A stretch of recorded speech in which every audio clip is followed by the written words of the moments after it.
We are down the last 3 weeks of session now with still a lot to do, Senator. Yes, certainly, Dean. The deadlines are rapidly approaching, aren't they, as we enter these last 3 weeks of our session. The first deadline that we have upon us is the state budget. House Bills 1 through 20 is May 5th, and that second deadline is May 12th at 6 p.m., which is the last day of session. The General Assembly, in my opinion, still has a lot of work that needs to be accomplished, and I would like to focus on House Bill 992. House Bill 992 and the version I filed, Senate Bill 568, were filed to address a new set of transmission line projects at MISO. MISO is the organization that takes care of the federal electrical grid, recently approved across northern Missouri. In total, the lines are around 250 miles. MISO intends to competitively bid them, meaning they may ultimately be awarded to an existing Missouri utility, but I don't see this as being very likely. More than likely, they will be assigned to an out-of-state company. The legislation I'm proposing would put the Public Service Commission, not MISO, in control of where and how the line is built and would prevent out-of-state companies from having eminent domain authority across North Missouri.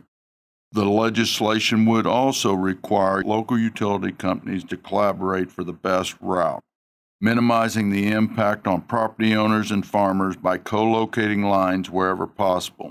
Co-locating would essentially mean, subject to a few exceptions, that the new transmission line project would need to be sited with and along current infrastructure that we have transferring electricity across the northern part of our state, which would be least impactful for the farmland.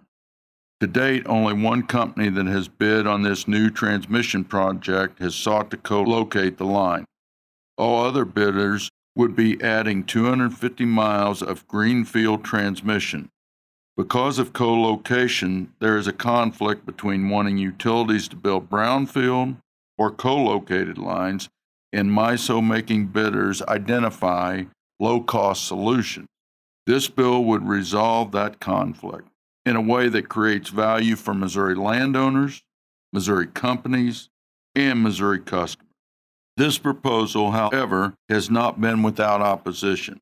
The competitors argue that the utilities are trying to block competition, but my argument is that competition isn't working to create value for Missourians. My hope is that this proposal becomes law and new transmission lines must come through Missouri. They are done with high standards in a responsible manner with the least impact on Missouri farmland.